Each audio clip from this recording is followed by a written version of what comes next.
So hi guys, welcome back sa panibagong vlog. At kung bago ka pa lang sa aking channel, huwag kalimutang mag-subscribe. I-click mo na yan. So ngayon, makikita nyo dito, meron akong sticker. Dito. So ang gagawin ko dyan, susubukan kong i-wrap yung skid plate ko, yung TRD skid plate ko. Kasi kabakbakan na yung mga pintura niya, yung kulay pula. Susubukan kong dilaw yung i-wrap ko. Kasi yung original na kulay talaga ng TRD is pula. Diba? So, try nating dilaw kasi ibabagay ko siya sa King Spring na dilaw yung kulay. Tignan lang natin kung hindi naman maganda, pwede naman nating tanggalin, 'di ba? Kung maganda naman, di go, 'di ba? So, nabili ko to kay Tis and Prints sa halagang 200 pesos. Pwede ko naman siyang ipa-powder coat. Kung hindi gagana itong sticker natin, kung hindi siya didikit, ipapa-powder coat ko na lang. Kasi, syempre, naka-TRD bumper na tayo, hindi na siya bagay pag walang skid plate eh. Kasi tinanggal ko siya kasi nababakbak yung skid plate. Try lang natin na i-wrap kung maganda ba yung itsura. So, kailangan bakbakin ko lahat yung mga nabakbak na kulay doon. Tatanggalin natin lahat yung kulay pula. Tapos, idikit na natin tong kulay dilaw na sticker. Okay? So, guys, meron pala akong ipakita sa inyo mga pabango ng sasakyan at sa bahay natin. Itong Air Pro. Yan, Air Pro.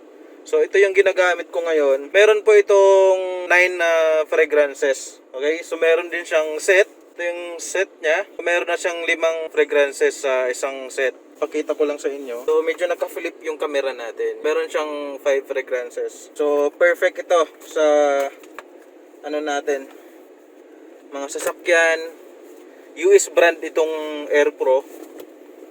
Yan. So, ang gamit ko ngayon is yung Fresh Wave. Yan. Fresh Wave yung gamit ko ngayon. Sobrang bango, nakaka-fresh ng hangin dito sa sasakyan. So marami siyang ang bestseller dito is yung Tokyo, yung Manila, yung Paris, marami ding may gusto. Saka itong Fresh Wave. Ang nagustuhan ko naman dito sa Fresh Wave, mild lang yung amoy. Tapos nakaka-fresh siya ng hangin. Tsaka parang may amoy spa. So nakaka-relax kasi, nakaka-relax pag ganito yung amoy. So parang nasa spa ka ng may pagka-spa yung amoy nitong Fresh Wave. Ang kagandahan naman dito sa packaging nila, yan, kasi pwede mo siyang isara. Kung natatapangan ka na, pwede mo siyang isara. Ganyan. Yan, pwede mo siyang i-seal. Diba? Di katulad sa mga ibang freshener na once na na-open mo na, hindi mo na siya masara. Kapag tinakpan mo siya, nangangamoy pa rin. So ito hindi. Kasi yung packaging niya talaga is maganda. Pwede mo siyang takpan, tapos hindi siya natatapon. Yan, hindi siya natatapon. So ganda. Kung gusto nyo nito, may available po ako nito. Message nyo lang po ako or sa website. Pwede kayong mag-place ng order. So, yan, marami yan. Ang dami ko nang in-order niyan pero naubos lahat. Laging sold out. So, laging sold out sa akin yung Manila, Tokyo, Paris, tapos itong Fresh Wave. Yan, ubos na yung mga stocks ko niyan. So, kailangan ko mag-stock niyan. So, kung kailangan nyo rin ng ganyan, mga air freshener sa bahay at sa sasakyan natin, syempre, para pag nasa loob tayo, mabango. Diba? Pangit kasi yung pagpasok natin, amoy kulob na dito sa loob, diba? Ayoko ng masikip, ayoko ng mabaho, ayoko ng mainit, gusto ko air, ay fresh, mabango, Air Pro. So mas maganda yung meron tayong air freshener sa ating sasakyan para pagkapasok natin, fresh yung amoy. Okay? Mamaya ipapakita ko sa inyo yung skid plate natin na sirang-sira na yung pintura. Subukan natin siyang i-wrap. So sana magawa natin. Tara, let's go! Yan, so kunin ko lang yung skid plate ko. Flat na naman yung gulong ko. Nakatambay na naman to dito. Yung kabila flat din to. Yan o, flat. Lubog. Nakatambay lang yung city dito. So, bumili ako ng liha. Yan.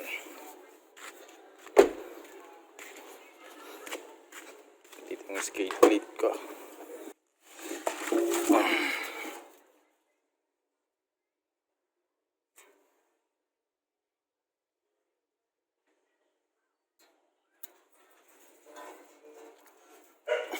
Didikitan ko. Aray! Bigat! Bigat.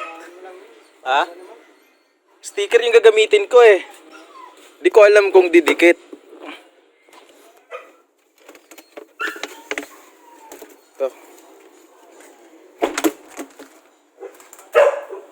kulay ng spring.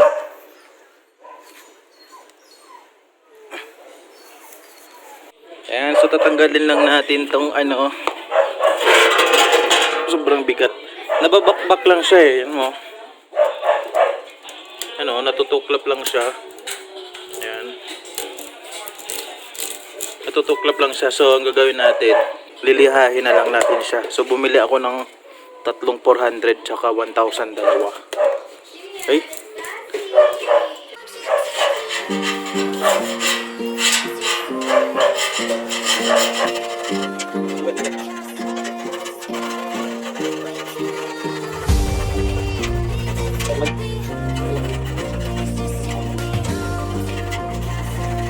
Yeah.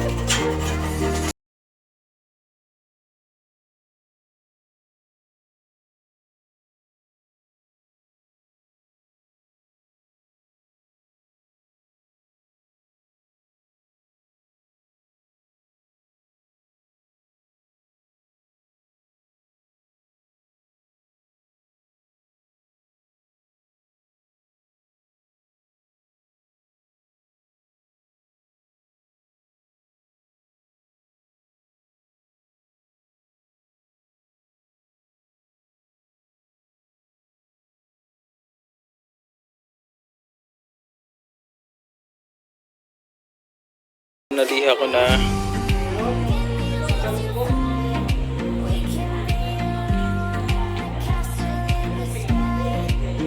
Didikit na natin yung sticker niyan.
Tapos na. Ba? Perfect. Grabe, nakakapagod. So, nakabit ko na yung skid plate natin. So, don't judge me sa mga nagra-wrap ng masasakyan dyan. First time kong gawin yung pagra-wrap. Namatay, ilaw. Mahirap din pala no pag hindi mo alam mag ano. Pero at least nagawa ko, 'di ba? So, first time ko siyang nagawa na mag-wrap. Okay? So guys, hanggang dito na lang yung ating vlog. Maraming salamat sa panonood. Don't forget to like, comment, share, and subscribe. God bless po sa inyong lahat.